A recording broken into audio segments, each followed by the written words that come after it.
or 1.4 kilograms. Although it only makes up about 2% of the total body weight of an adult human being, brain tissue consumes a large amount of energy in proportion to its volume. Most of the brain's energy consumption goes into sustaining the electrical charge of the neurons.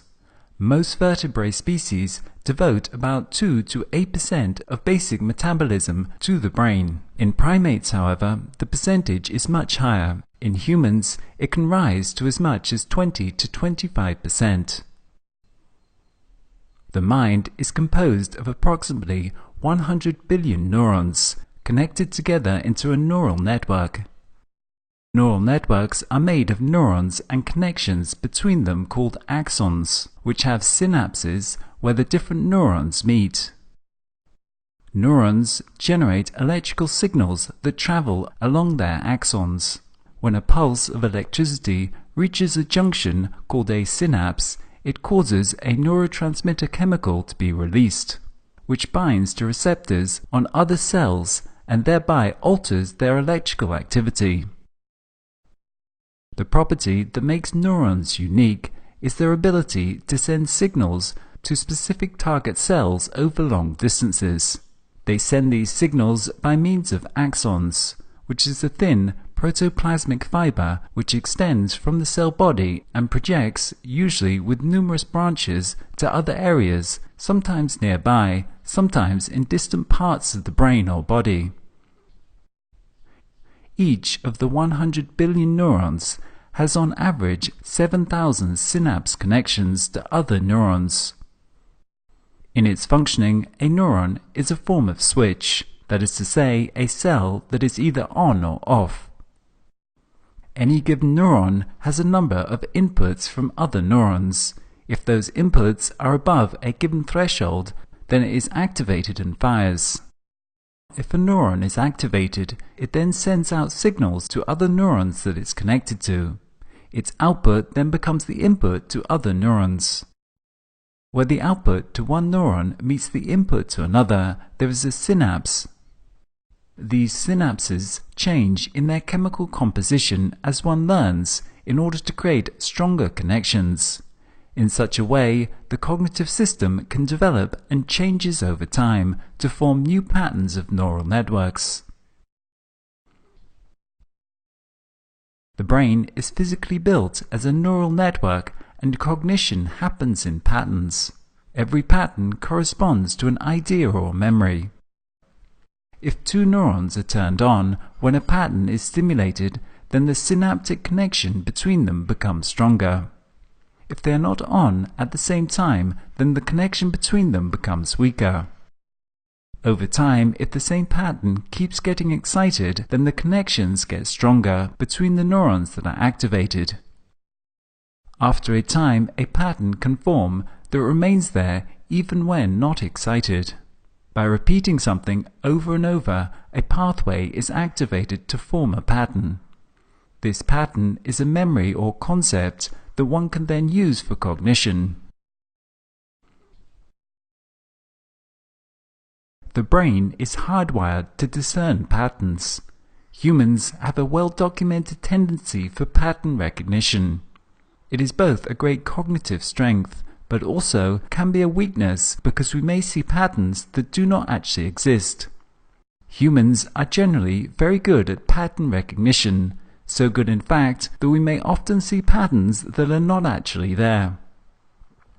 Brain processing is based largely on processes of pattern cognition, which matches the underlying biological structure of the brain as a massive parallel processor with many connecting neural networks. One of the advantages of this is our innate strength at making connections between different ideas, visual patterns, words, events, objects, etc. Pattern recognition is filtered through a particular module of the brain that undertakes what is called reality testing. We see many apparent patterns in the world around us, and then we run these patterns through a reality testing algorithm to decide whether it agrees with our internal model of reality. Once one has formed a pattern, exciting one part of the network may then stimulate the full pattern. For example, a slight aroma of fresh bread in the kitchen can trigger a whole network of connections associated with some memory in a cafe a few years earlier. We identify and learn about things in relation to pre-existing patterns within our conscience. This means one can only learn something new or understand something if one can associate it with something one already knows about. If we want to communicate with someone, we have to accommodate the fact that what we can say has to be associated with something they already know for it to be effectively interpreted. We can learn something new very quickly if we can associate it with other things and fit it into a larger pattern. We can readily identify a new type of dog as an instance of our pre-existing pattern of a generic dog.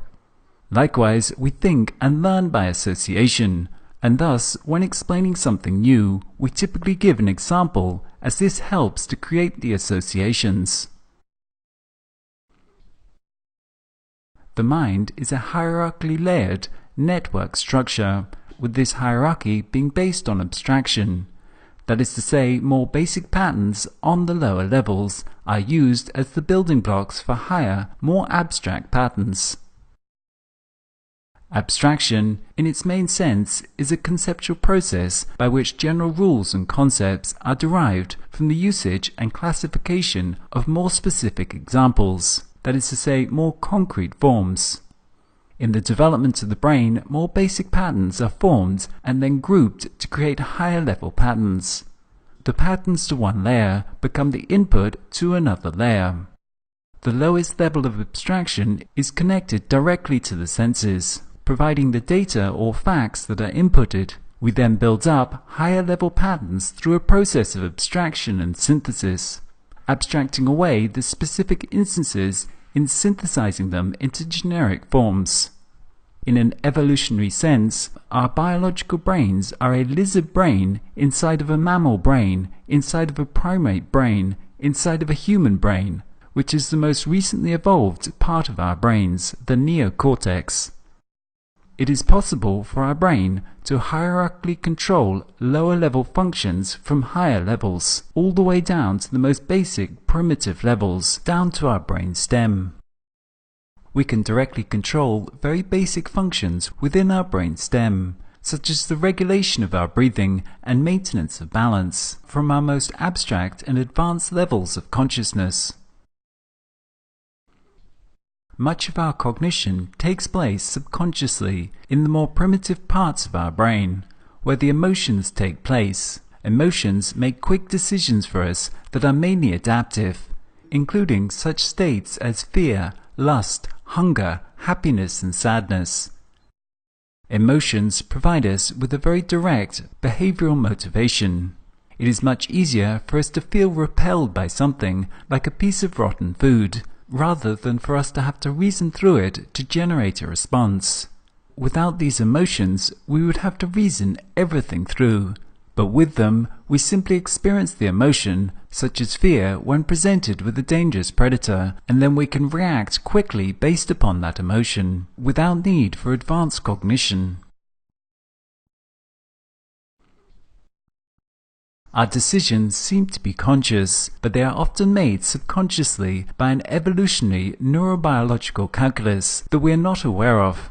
Emotions are subconscious and involuntary. We do not choose to feel fear. We just feel fear and then invent a reason to explain why we feel it, with varying degrees of correspondence between the emotional cause and the rationalization. In addition to decision-making, intuition is a form of subconscious processing. For example, emotional processing, social cues, and the monitoring of our internal state are largely subconscious processes. An interesting piece of research in this regard is a 2008 paper published in Nature magazine using fMRI scanning to look at brain activity while subjects were undergoing a decision-making test to reveal the degree of unconscious thought processing involved. What these tests showed was that the decision was often present in the subject's brain 10 seconds prior to them actually being conscious of it. Approximately 60% of the time, the researchers were able to tell what decisions the individuals were going to make before they were conscious of it. This piece of research illustrates how subconscious activity may often come to decisions before we're even consciously aware of them.